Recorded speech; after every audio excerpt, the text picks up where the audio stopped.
Student पिछली video में हमने जाना था कि कोवेलेंट बॉन्डिंग क्या हो रही है। हमने पढ़ा था कि कोवेलेंट बॉन्डिंग में म्यूचुअल शेयरिंग कैसे हो रही है, इलेक्ट्रॉन कैसे शेयर कर रहे हैं इलेक्ट्रॉन, और उसके बाद फिर हमने single bond, double bond, triple bond भी पढ़ा था कि कैसे ट्रिपल बॉन्ड बन रहा है, सिंगल बॉन्ड बन रहा है, डबल बॉन्ड बन रहा है।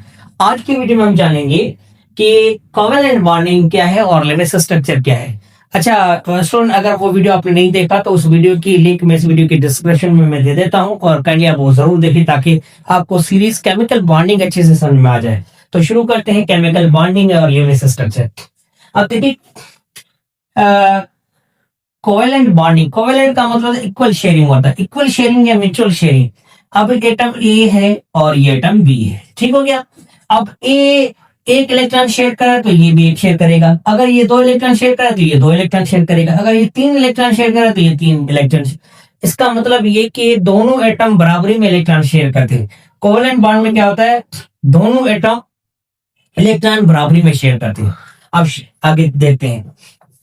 अब क्लोरीन है, क्लोरीन के पहले शेल में 2 इलेक्ट्रॉन, दूसरे में 8 और तीसरे में 7, मींस के वैलेंस शेल में कितने इलेक्ट्रॉन, 7। इसमें भी ऐसे 2, 8 और 7, ठीक हो गया। अब केमिकल बॉन्डिंग में ऐसा कौन लेता है, बैलेंस शेल, आखिरी शेल, तो उसके इलेक्ट्रॉन हम रखते हैं, आखिरी शेल बनाते हैं।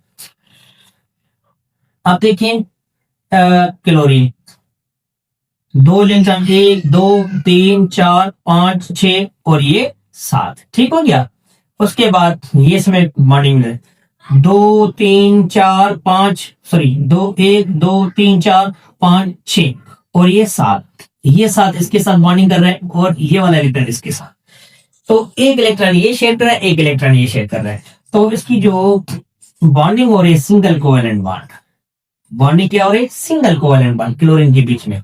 और उसके बाद फिर ऑक्सीजन, ऑक्सीजन के आखिरी शेल में कितने, 6 इलेक्ट्रॉन, और इसकी भी ऑक्सीजन के आखिरी शेल में कितने, 6 इलेक्ट्रॉन, तो दोनों को 2-2 चाहिए, तो 2 इलेक्ट्रॉन ये शेयर कर रहा है, 2 ये शेयर कर रहा है, ऑक्टेट कंप्लीट हो रहा है। उसके बाद फिर आ रही है नाइट्रोजन की, और ऑक्सीजन के बीच में डबल बॉन्ड बन रहा है, और फिर बारी आती है नाइट्रोजन, ट्रिपल बॉन्ड। अब नाइट्रोजन के आउटरमोस्ट शेल में 5 इलेक्ट्रॉन, तो 3 दरकार है, 3 इलेक्ट्रॉन इसको चाहिए, तो इसको भी 3 electron are needed to complete the outermost shell. तो ये क्या करता है कि 3 इलेक्ट्रॉन ये शेयर करता है, 3 इलेक्ट्रॉन ये शेयर करता है, और ऑक्टेट कंप्लीट होता है। अब चलते हैं, अब हम जानते हैं कि लेविस स्ट्रक्चर मॉलिक्यूल क्या होती है, तो उसके लिए रूल हमें याद करने पड़ेंगे। नंबर 1 है फॉर द न्यूट्रल मॉलिक्यूल। अब देखिए कार्बन डाइऑक्साइड न्यूट्रल है, तो उसके लिए हम वैलेंसी सभी ऐड करेंगे। अब जैसे कि कार्बन टेट्रावैलेंट है, tetra means 4 valency plus oxygen की कितनी है, 6 यहाँ पे आपकी 2 है, तो कितना हो गया 2 मल्टीप्लाई बाय ये, मतलब कि 2 ये मल्टीप्लाई बाय, तो इसकी वैलेंसी कितनी हो गई, वैलेंसी इसकी हो गई 12 और 4 कितने हो गए, 12 और 4 16, वैलेंसी इसकी हो गई 16। अब उसमें बाद में फिर देखेंगे इसमें सेंट्रल एटम कौन सा है, सेंट्रल एटम हम उसका अब इसकी स्ट्रक्चर भी साथ साथ बनाते जाते हैं। अब इसकी स्ट्रक्चर, इसका एक स्केलेटन बनाते हैं कि इसकी स्ट्रक्चर क्या बनती है। अब इसमें देखते हैं सेंट्रल एटम, आपको कैसे पता चलेगी इसमें सेंट्रल एटम कौन सा है, तो आप याद रखना कि उसको आप जज करो कि किसकी इलेक्ट्रोनेगेटिविटी कम है। तो ऑक्सीजन की है 3.5 और इसकी कितने 2.5, इसका मतलब कि ये जो है सेंट्रल एटम है, तो इसको हम रखेंगे सेंटर में, कार्बन को रखेंगे सेंटर में, ऑक्सीजन को रखते हैं इस साइड पे, सिंगल सिंगल बॉन्ड तो बनेगा। उसके बाद ये ऑक्सीजन, ठीक हो गया, सिंगल सिंगल बॉन्ड तो यहां बनता है, ठीक है बन गया। अब कार्बन की वैलेंसी 1 2, ठीक हो गया, और 3 4, सही हो गया। इसको हम ऐसे कर लेते हैं, 4 वैलेंसी 1 2 और 1 2, कार्बन की 4, ऑक्सीजन की 1 2 3 4 5 और 6, सही हो गया, 1 2 3 4 5 6। अब सिंगल सिंगल तो बॉन्ड बनता है, इसने क्या किया है कि इसके साथ बॉन्ड बना लिए, और इसने क्या किया इसके साथ बॉन्ड बना लिए। अब इसको करना है ऑक्टेट कंप्लीट, तो 1 2 3 4 5 6 अभी भी रह रहे, अभी भी 2 इलेक्ट्रॉन चाहिए, ये इसके साथ इसके साथ। अब 1 2 3 4 5 6 7 8, तो इसने क्या कर दिया है, 16 इलेक्ट्रॉन जो है उसने यूटिलाइज कर लिए, क्या कर लिए, यूटिलाइज कर लिए। तो ये इसकी स्ट्रक्चर बनी है।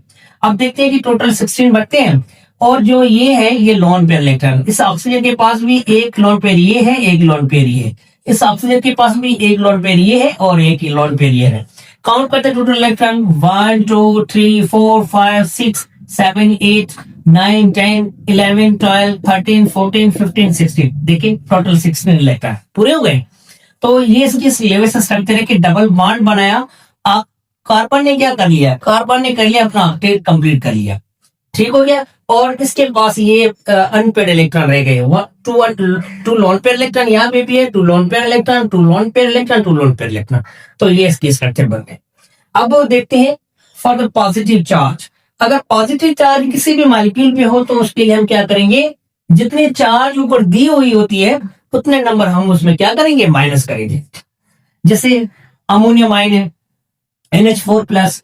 अब देखो नाइट्रोजन की वैलेंसी कितनी, 5, आखिरी शेल में कितने, 5 इलेक्ट्रॉन।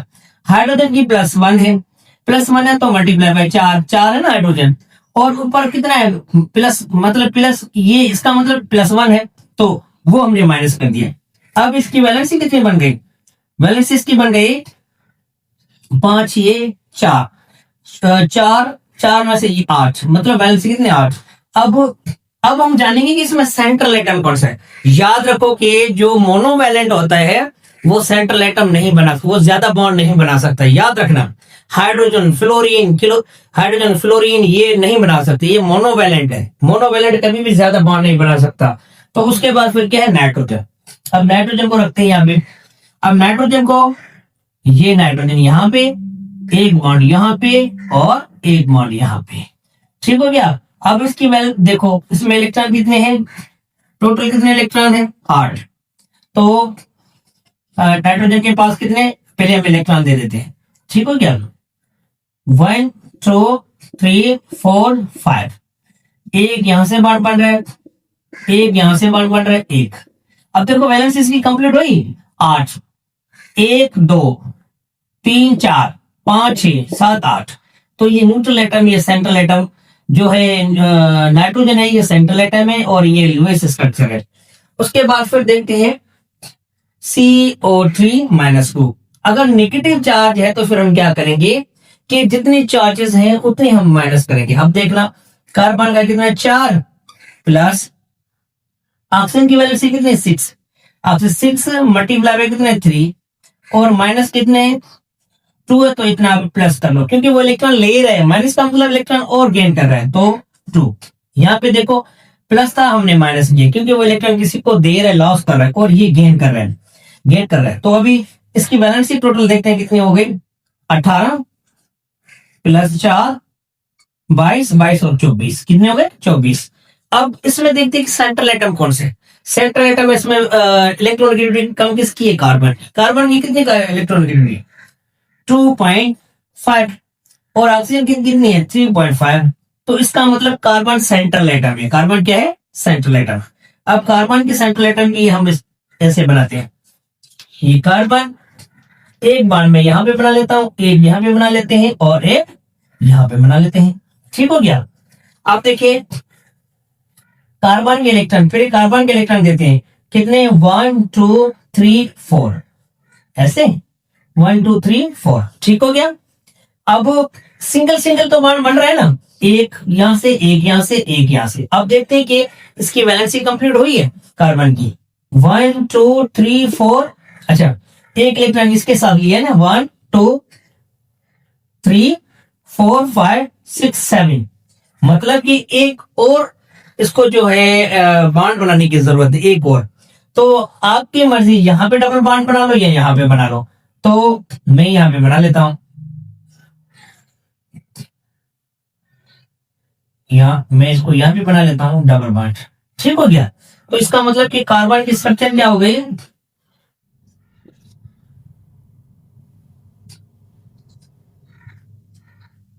ये कार्बन के स्ट्रक्चर पे, ये लुईस स्ट्रक्चर में गए। तो बात समझ में आ रही, ऐसे दूसरे मॉलिक्यूल की आप ऐसे कर सकते हैं कि लुईस स्ट्रक्चर एक स्केलेटन बना सकते हैं, कि सेंट्रल एटम, याद रखो जो मोनोवैलेंट होता है वो सेंट्रल एटम नहीं हो सकता, क्योंकि मोनोवैलेंट वो ज्यादा बॉन्ड नहीं बना सकता है, और जो ज्यादा बॉन्ड बनाता है वही सेंट्रल एटम